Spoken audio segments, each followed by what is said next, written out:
Baik, Anda masih bersama kami di Bincang Sati dan kita masih membahas topik kita hari ini, TBC di tengah pandemi. Bagi Anda yang memiliki pertanyaan seputar tema kita hari ini, Anda bisa menghubungi kami di nomor 021 290 32644 atau DM Instagram kami di @bincangsati.tv. Dan telah hadir bersama kami di studio Bincang Sati Dr. Bobby Singh SPP, MKes, FAPSR, spesialis paru dari Rumah Sakit Pantai Indah Kapuk. Selamat pagi Dokter Bobby, apa kabar? Baik, selamat pagi. Selamat datang kembali, udah lama banget ya Udah nggak lama Bincang banget. Sehati gitu. Dok, hari ini kita akan membahas salah satu penyakit yang mungkin menjadi salah satu kekhawatiran juga kan gitu. Di luar mungkin COVID, tapi juga harus ada beberapa penyakit juga yang harus kita waspadai gitu. Salah satunya adalah tuberkulosis ini sendiri. Nah, kalau yang dimaksud dengan tuberkulosis atau penyakit TBC ini sendiri apa dan apa penyebabnya, Dok? Oke. Yang pertama kita taunya tuberkulosis atau kita kenal dengan istilah namanya TBC Ya. atau sering pada orang awam kita sebut dengan istilah plek. Oh. Nah, sebenarnya TBC itu adalah suatu penyakit infeksi kronik yang disebabkan oleh bakteri Mycobacterium tuberculosis yang kebetulan menyerang organ di dalam paru ataupun di luar paru. Oke. Kalau mungkin orang kan ada yang bilang kalau kita baca-baca artikel gitu ya, itu kayak ada orang batuk tuh. Jadi apalagi zaman pandemi gitu. Lebih parah lagi orang batuk. Nah, sebenarnya gejala dari TB ini sendiri apa sih, Dok? Apakah murni batuk saja atau beberapa ada yang lain juga nih, Dok? Jadi gejalanya ada gejala yang bersifat memang berasal dari paru dan ada juga gejala yang bersifat dari luar paru. Demikian juga karena memang penyebabnya bisa berasal dari penyebabnya memang TBC paru dan TBC yang di luar paru. Jadi secara umum dibagi menjadi dua. Dalam hal ini adalah memang adanya batuk atau kelainan dari sistem respirasi, kelainan sistem pernafasan, batuk, sesak nafas, adanya batuk darah. Kemudian ada yang di luar dari sistem pernafasan, dalam hal ini misalnya penurunan berat badan, nafsu makan yang menurun, kemudian badan yang terasa mungkin lemah, tidak nafsu makan, dan masih banyak lagi sebenarnya. Jadi memang hal-hal ini yang membuat kita kadang-kadang kita melihat bahwa TBC ini suka tumpang tindih dengan penyakit lain. Nah gitu. itu ya, karena mungkin gejalanya yang hampir-hampir mirip gitu ya, Dok Iya. ya. Oke, tapi sebenarnya itu hanya terjadi salah satunya atau bisa lebih dari satu, Dok, gejala-gejala yang tadi dokter sebutkan? Bisa banyak, bisa tapi banyak. memang kita saat ini karena kita kebetulan tinggal di perkotaan tanpa mengurangi rasa hormat dengan orang yang tinggal di daerah. Kalau di daerah mungkin dengan gizi yang kurang, biasanya mereka lebih terlihat begitu gejalanya. Tapi kami yang kebetulan tinggal di kota dengan gizi yang cukup, nah itu biasanya gejalanya sangat jarang terlihat. Dan biasanya pada saat kita melakukan medical check up, disitulah kita baru melihat, oh ternyata ada sesuatu di bagian foto ronsennya. Oke. Memang agak ya gampang-gampang susah untuk menentukan karena gejalanya hampir-hampir mirip dengan beberapa penyakit yang lain ya, ada batuk dan lain sebagainya gitu, Dok. Nah, pertanyaannya kemudian ketika kan sering kita juga dari kecil sih kayaknya kita belajar IPA gitu ya, salah satunya TBC, katanya kan nular gitu, Dok. Itu sebenarnya benar nular dan kalaupun nular itu lewat media apa aja itu, Dok? Oke, jadi penularannya sebenarnya adalah sifatnya droplet atau percikan ludah. Memang tidak seperti penyakit yang kita dengar saat ini seperti COVID yang penularannya memang dengan sifatnya bisa aerosol kalau pada COVID atau airborne, tapi kalau pada TBC kita droplet. Nah, droplet itu bersifat yang disebabkan oleh mungkin percikan ludah, kemudian bersin, kemudian meludah pada tempat sembarangan. Nah, hal-hal itu yang menjadi medianya. Jadi misalnya kalau kita meludah sembarangan atau di tempat umum, kemudian tangan kita memegang tempat bagian yang terludah. Nah, itu yang menyebabkan kita kemudian kita tidak mencuci tangan. Nah, itu yang menjadikan kita menjadi cikal bakal untuk awal mulanya bisa masuknya bakteri ini. Tapi tetap masuknya memang melalui saluran pernafasan. Yang awal dari infeksi TBC ini. Oke, lewat saluran pernapasan ya dan melalui droplet gitu ya, Dok ya. Tapi kalau berbicara tentang tingkat keparahannya sendiri, ini si TBC ini ada tingkat keparahan yang berbeda atau sesuai dengan yang tadi kan sudah disebutkan ada TB paru dan non paru gitu? Nah, sebenarnya tingkat keparahannya memang sekali lagi definisinya memang ada TBC yang menyerang organ paru, kemudian ada TBC yang menyerang di luar organ paru. TBC hanya dua organ yang tidak bisa diserang, dalam hal ini adalah bulu dan kuku sebenarnya. Tapi dari ujung kepala sampai ujung kaki semua bagian organ tubuh dapat diserang oleh suatu kuman TBC. tapi hanya 2 organ yang tidak bisa diserang, yaitu kuku dan bulu sebenarnya.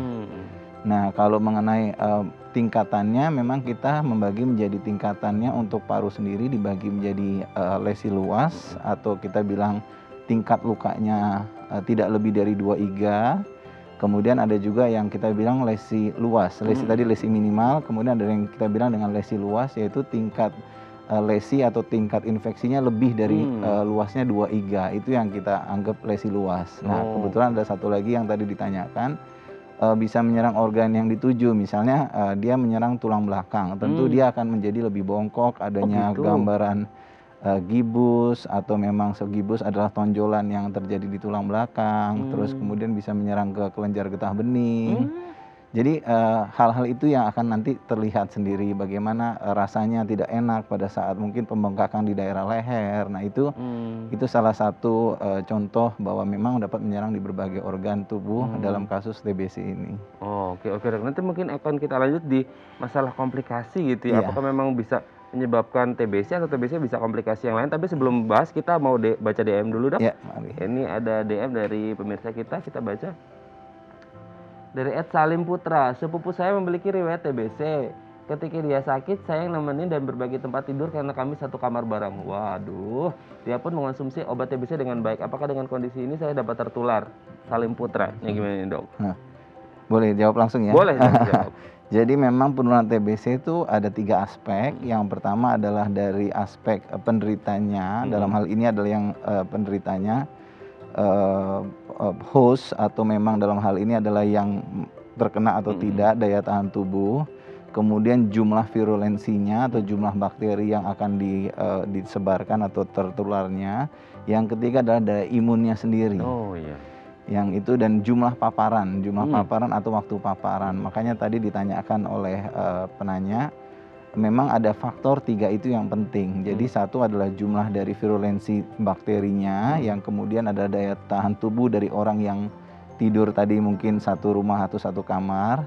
Yang ketiga adalah bagaimana waktu paparannya. Jadi 3 poin itu akan menjadikan apakah orang itu bisa tertular apa tidak. Kurang lebih seperti itu. Oke, tapi kalau semisal, kalaupun akhirnya ada interaksi nih antara Mas Salim dengan sepupunya gitu ya, kalau imunitas tubuh Mas Salim ini bagus, gimana dok? Kalau imunitasnya baik, kemudian dia sendiri kebetulan mungkin saat itu juga memakai masker, membooster sistem imunnya dengan vitamin, dengan makanan sehat, kemudian waktu paparannya tidak banyak, terus kemudian jumlah yang ditularkan bakterinya tidak sebanyak, saya rasa tidak akan menularkan. Masih relatif aman ya. Dan tapi kalau bisa kontak fisiknya agak dikurangi gitu. Ya, mungkin biasanya kita menyarankan dalam 2 minggu pertama pengobatan TBC untuk saling menjaga dulu. Setelah 2 minggu pemberian obat TBC, tingkat penularannya biasa menurun sampai 80%. Ini agak mirip-mirip protokol kesehatan COVID ya dok ya, untuk physical distancing, menjaga jarak gitu ya dok ya. Semoga ini bisa menjawab pertanyaan dari Pak Salim ya, dan semoga sepupunya ini cepat sembuh seperti itu.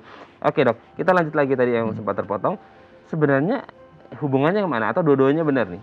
Komplikasi bisa menyebabkan TBC, atau TBC sebaliknya bisa menyebabkan komplikasi? Ada sebab akibat dan dua-duanya saya setuju.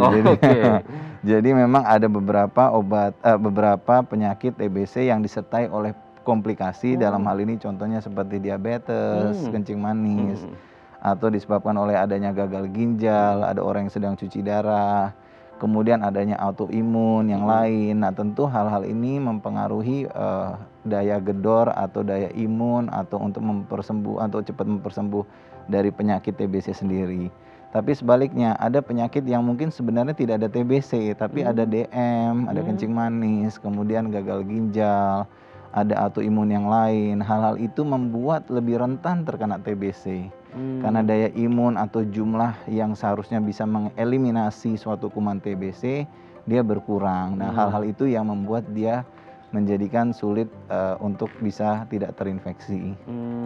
Jadi lebih mudah gitu. Lebih mudah ya. Oke, memang ada beberapa faktor lah seperti itu. Nah, kalau kita berbicara faktor yang lain dok, misalkan tadi ya karena penyakit bawaan juga, penyakit ternyata ada faktor komorbid lah ya gitu. Terus kemudian ada faktor tadi juga sudah kita bahas, penularan seperti itu. Nah, sebenarnya Kalau di luar faktor-faktor itu, kalau faktor kayak usia atau jenis kelamin ada pengaruhnya nggak, Dok? Kalau jenis kelamin kita sudah pelajari dari beberapa literatur tidak mengatakan bahwa perempuan atau laki lebih banyak, tidak, sama saja. Usia juga tidak, tapi memang kalau usia dalam arti untuk usia dewasa dengan usia yang lebih senja, lebih sepuh, mungkin di atas 50 tahun dan 60 tahun, tentu sel-sel atau regenerasi daripada sel-sel atau kita bilang sistem imun atau makrofag yang ada di dalam paru yang harusnya bisa untuk mengeliminasi suatu kuman TBC jumlahnya berkurang. Jadi hal-hal itu yang menyebabkan mudah sekali terjadi infeksi pada usia yang lebih lanjut. Tapi untuk membedakan jenis kelamin biasanya tidak. Tapi untuk usia tua iya, sedikit lebih rentan. Sedikit lebih rentan karena faktor degeneratif tadi ya, Dok ya. Oke, Dok, nanti kita akan lanjut lagi membahas bagaimana kemudian mencegah dan mengobati dari penyakit TB ini sendiri. Katanya harus disiplin banget gitu ya, Dok ya. Oke, Dok. Nanti akan kita bahas. Baik, pemirsa, bagi Anda yang memiliki pertanyaan, Anda bisa menghubungi kami di nomor 021 290 32644 atau DM Instagram kami di @bincangsaatidayatv. Kami akan segera kembali.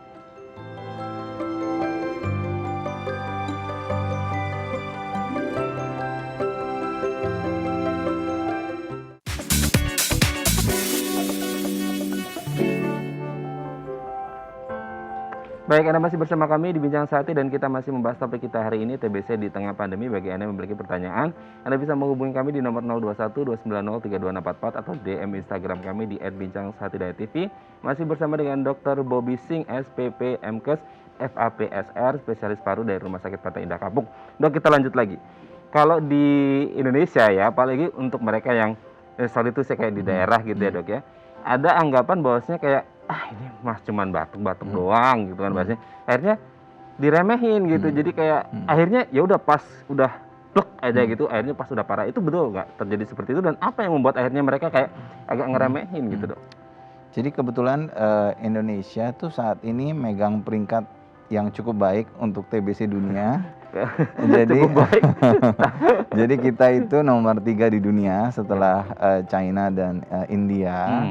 Jadi memang kita itu cukup fantastis jumlahnya, kita nomor 3 di dunia. Jadi memang kita menjadi warning dari WHO dan kita sudah diberikan satu goal development untuk mencapai harusnya bebas TBC yang sebenarnya dicanangkan tahun 2030 yang mungkin akan dimundurkan ke 2050. Nah, ini menjadi pencanangan yang memang harusnya dari tugas kami untuk mengeliminasi baik dari dokter umum sampai dokter spesialis.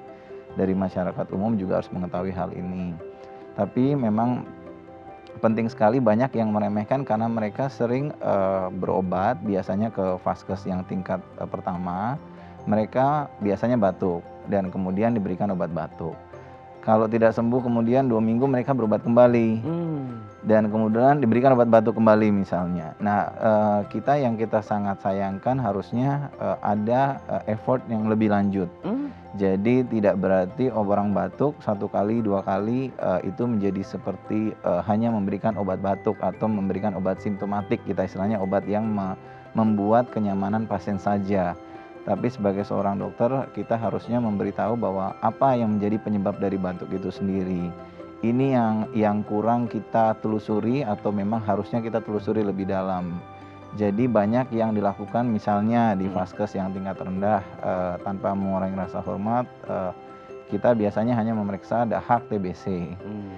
Dengan kurangnya peningkatan vaskes untuk pelayanan mungkin foto chest x-ray, itu yang sangat diperlukan sehingga penilaian atau justifikasi suatu penilaian itu adanya suatu infeksi TBC atau infeksi lain dapat diberikan atau dilakukan.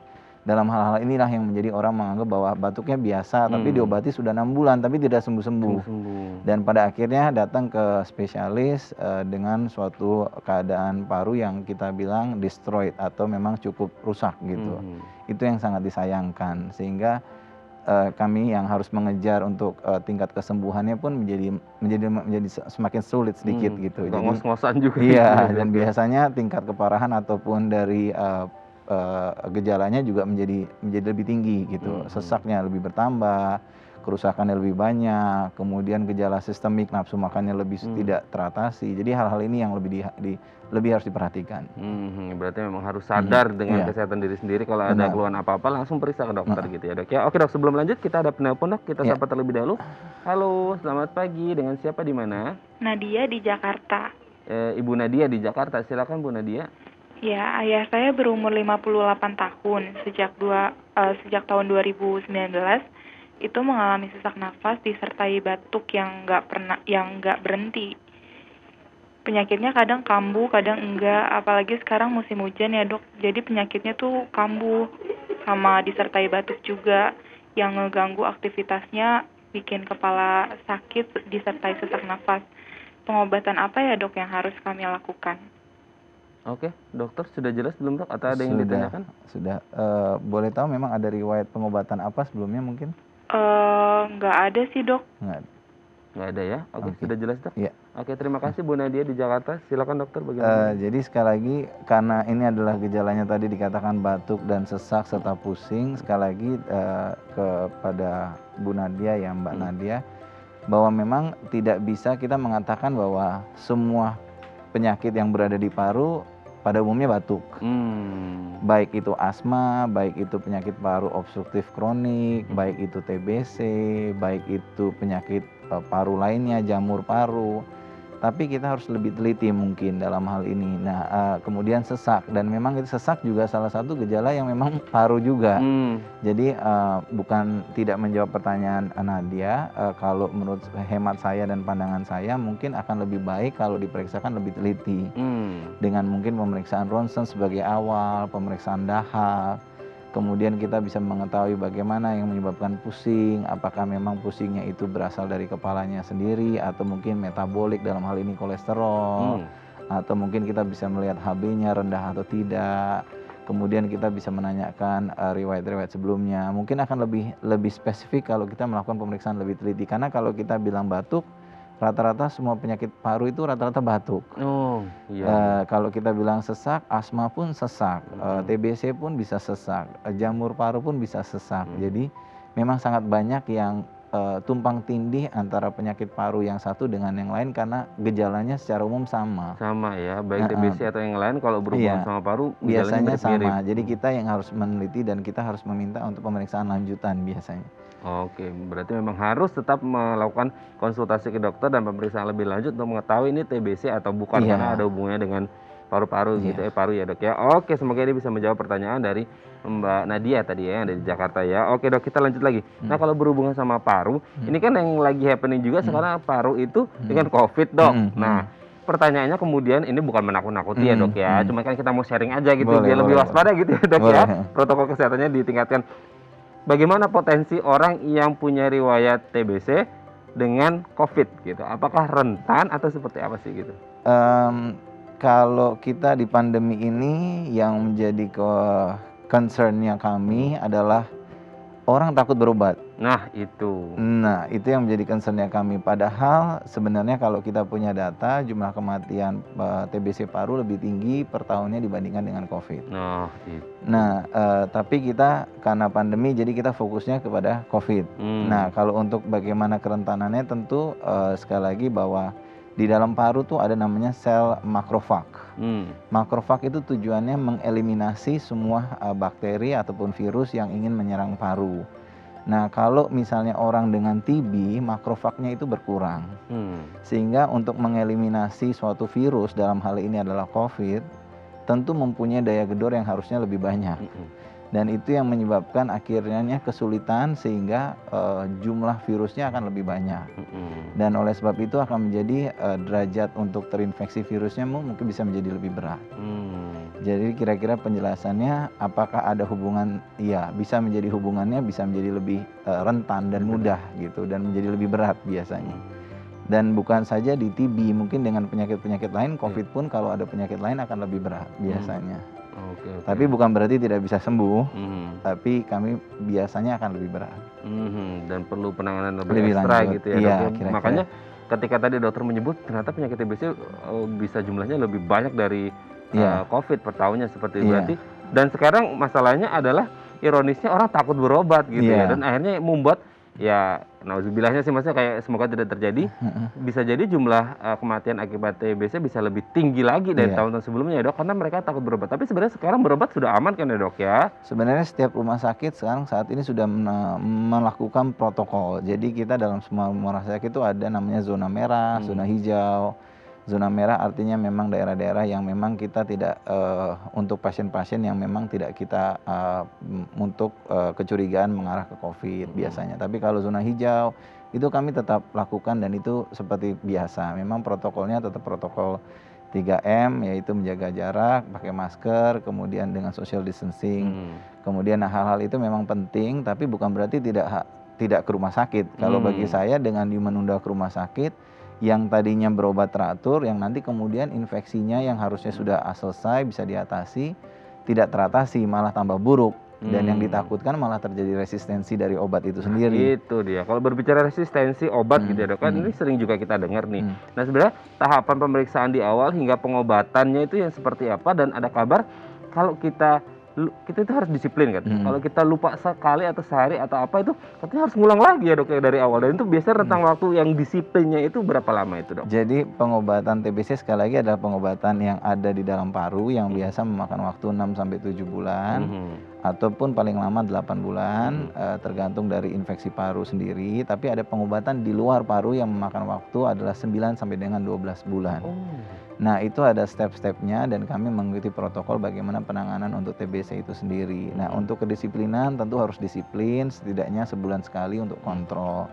Dan kami punya protap kapan dilakukan pemeriksaan dahak, kapan dilakukan pemeriksaan foto. Dan biasanya kami lakukan itu dengan tahapan-tahapan, tidak setiap bulan, tapi ada foto pertama, foto kedua, dan foto yang terakhir.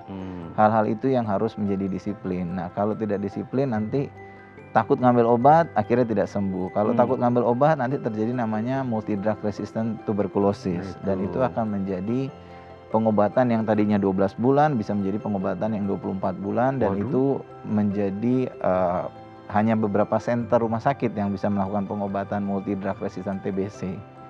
Jadi itu yang kita tidak harapkan. Dan sebenarnya TBC adalah suatu penyakit yang dapat diobati dan disembuhkan sebenarnya. Berarti bukan penyakit jangka panjang yang hanya bisa ditekan gitu ya, kayak Tidak. semacam diabetes dan lain sebagainya gitu ya. Tidak. Tapi ini bisa benar-benar full 100% sembuh gitu ya Bisa. dok ya.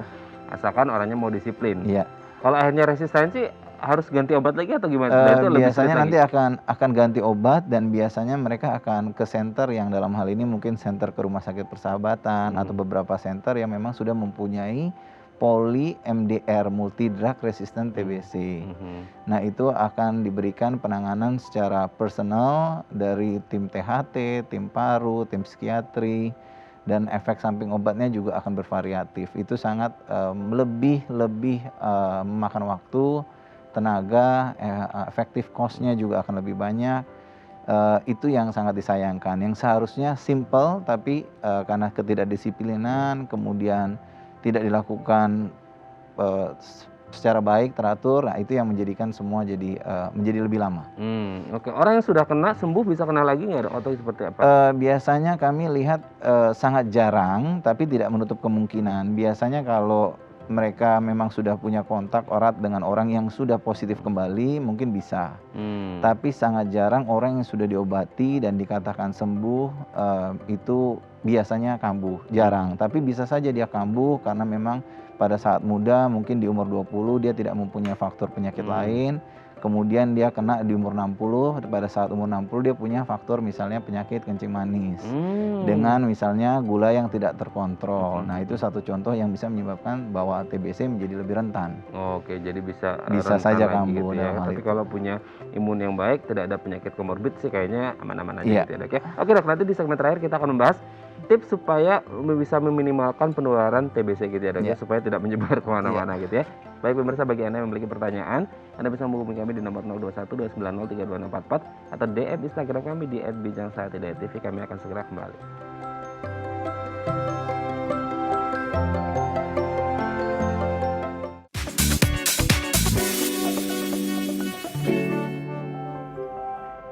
Baik, Anda masih bersama kami di Bincang Sati, masih bersama dengan Dr. Bobby Singh, SPP, MKes, FAPSR, spesialis paru dari Rumah Sakit Mata Indah Kapuk. Dok, di segmen terakhir ini kita akan membahas beberapa hal yang bisa kita lakukan untuk mencegah terjadi penularan TBC gitu ya. Dok, kita lihat yang pertama. Sinar matahari. Ini lagi kita mau bahas jam yang sesuai untuk sinar matahari dapat asupan vitamin D, Dok. Oke, sebenarnya ada beberapa yang masih saya dengar ada yang katanya berjemur siang lebih baik daripada pagi, ada yang bilang pagi tidak lebih kalah baik daripada siang. Tapi yang saya ketahui dan secara literatur base evidence mengatakan bahwa memang UV yang terbaik adalah UV yang dikatakan sebelum jam 10 pagi. Sebelum jam 10. Nah, itu mempunyai UV yang cukup untuk bisa memberikan dominasi untuk memberikan peranan dalam pemberian vitamin D. Dalam hal ini memang salah satunya itu baik. Nah, kebetulan kuman TBC sendiri pun kalau kita meludah di tempat udara yang terbuka dengan adanya sinar matahari, biasanya 15-30 detik kuman TBC sendiri itu akan mati. Oh gitu. Oke, karena terkena paparan UV dari sinar matahari gitu. Jadi memang kita anjurkan, makanya kita punya dibilang pojok dahak gitu ya. Pojok dahak itu biasanya disiapkan suatu exhaust atau biasanya ada dengan dilengkapi dengan kaca yang terbuka. Kaca yang memang adanya paparan matahari. Nah, itu sangat penting sehingga pada saat meludah tidak semerta menjadi kelembapan, tapi menjadi gampang matinya kuman TBC. Oke ya, berarti sinar matahari ini lumayan penting gitu ya. Kita lanjut, Dok. Tutup mulut saat batuk dan bersin. Nah, ini juga tidak hanya TBC, COVID juga semuanya ini untuk meminimalkan risiko dia. Karena tadi droplet tadi ya, Dok ya? Iya. Tapi sebenarnya yang lebih penting adalah sebenarnya ini mulai diterapkannya sebenarnya bukan di COVID saja. Sebenarnya dari dulu sudah harusnya diterapkan. Sayang sekali belakangan ini baru diterapkan pada saat COVID karena orang ketakutan dengan COVID. Padahal TBC pun sebenarnya jumlahnya sangat banyak. Tapi memang tutup mulut saat batuk, bersin.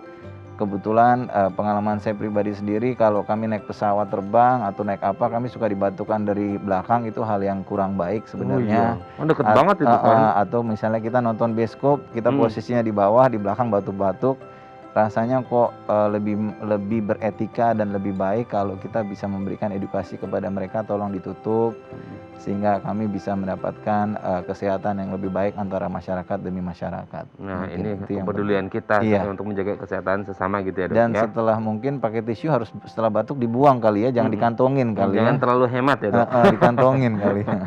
Oke, kita lanjut. Nah, ini juga tadi ada hubungannya, tidak meludah sembarangan ya, Dok ya. Ini ada hubungan karena hubungannya dengan droplet juga gitu. Ini kalau di sekarang ada peraturan, kalau yang saya dengar di beberapa negara terlepas dari COVID, sekarang bahkan di permainan bola Eropa meludah sudah tidak boleh. Karena itu dianggap tidak sopan sekaligus menjadi sumber penularan untuk penyakit apapun. Dalam hal ini TBC, mungkin COVID, hepatitis. Nah, ini memang harusnya memang meludah sudah tidak boleh sembarangan. Bahkan kalau di Singapura sudah dapat denda gitu. Harusnya kita sudah bisa kena denda harusnya gitu ya. Bisa auto miskin itu kalau kita meludah sembarangan di Singapura ya, Dok. Jadi kalau mau belajar tentang disiplin tidak meludah sembarangan, bisa lah jalan-jalan ke Singapura bentar ya, supaya tahu betapa kejamnya di sana tidak boleh meludah sembarangan. Kita lanjut, Dok. Kurangi interaksi sosial. Nah, maksudnya interaksi fisik gitu kali ya, Dok, menjaga jarak atau apa, terutama untuk mereka yang punya riwayat gitu kali ya, Dok ya. Mungkin kalau manusia pada dasarnya adalah hidupnya bersosial ya. Makhluk sosial ya. Tapi karena memang ini di era pandemi, interaksi sosial memang dibatasi, tapi tidak mengurangi sosial yang berarti fellowship keluarga ya. Sebenarnya sudah dikatakan bahkan dari keputusan gugus COVID mengatakan mungkin yang terbaik adalah inner saja, family inner. Jadi memang family sendiri yang lebih aman. Kalau memang masih mau berkumpul adalah keluarga inti, dalam hal ini ada ayah, ibu, dan anak. Itu lebih aman dibandingkan dengan memanggil keluarga besar. Nah, untuk interaksi sosial, untuk kasus TBC sendiri, saya pikir kalau yang lagi sakit, yang tidak sakit mungkin lebih baik atau sama-sama memakai masker. Sehingga dalam waktu pemberian obat 2 minggu sampai 1 bulan, kemungkinan terinfeksi juga sudah mulai menurun. Oke, kita lihat yang terakhir. Mungkin, ini hampir sama dengan yang pembatasan secara fisik gitu ya dok ya, batasi kontak dengan kelompok rentan, misalnya orang-orang yang punya risiko besar mengalami TBC gitu ya dok? Iya, jadi yang mungkin ini rentan adalah orang yang mungkin dengan DM, gagal ginjal, autoimun. Jangan orang yang mudah kena TBC tidak menganggap mereka tidak kena TBC tidak bisa menularkan begitu. Bukan COVID saja, tapi kasus TBC pun bisa menularkan terhadap mereka, dari muda ke tua pun bisa. Oh, oke, jadi segala rentang ya intinya sama dengan COVID lah ya, tetap harus. Nah mungkin dari COVID ini kita belajar juga kali ya dok ya, ada hikmahnya kita belajar bagaimana kita bisa lebih menjaga kesehatan diri, peduli terhadap lingkungan, dan yang pasti ya itu peduli kesehatan seperti itu ya, dan salah satunya bisa diaplikasikan untuk penyakit TBC, menutup waktu bersin atau waktu batuk seperti itu dok ya. Baik, terima kasih Dokter Bobby hari ini sudah hadir di Bincang Sehati. Ini sangat informatif sekali, kita doakan semoga ya Indonesia tidak di ranking 3 lagi ya dok ya. Tidak masuk top 10 lah setidaknya gitu ya dok ya. Semoga harapan kita di 2050 ya tadi sudah tidak ada TBC lagi. Terima kasih Dokter Bobby. Sehat-sehat terus, salam untuk keluarga di rumah dan teman-teman di Rumah Sakit Pantai Indah Kapuk. Terima kasih. Baik pemirsa, bagi Anda yang memiliki kritik dan saran, Anda bisa menghubungi kami di nomor 0889 8100 5000 atau Anda bisa follow media sosial kami di @bincang-sehati.tv. Saya Radha Madlias pamit, sampai jumpa dan selamat berakhir pekan.